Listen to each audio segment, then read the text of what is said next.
Did you know that in Uruguay, you couldn't and still can't get iTunes?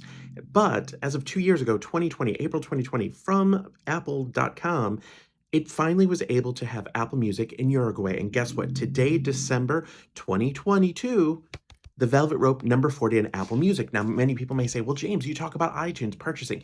Well, I talk about that in the countries that allow it.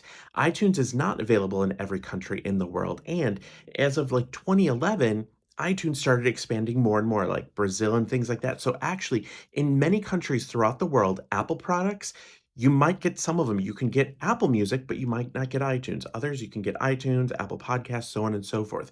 But this is why this is a big deal, because in different countries, now that it's been expanding, Janet Jackson's discography has been charting more and more in these countries that the songs, the albums were not available on iTunes, let's say, if they didn't have iTunes, but on Apple Music as the expansion, as the Velvet Rope. We just celebrated 25 years. This is the 25th year, hashtag TVR25.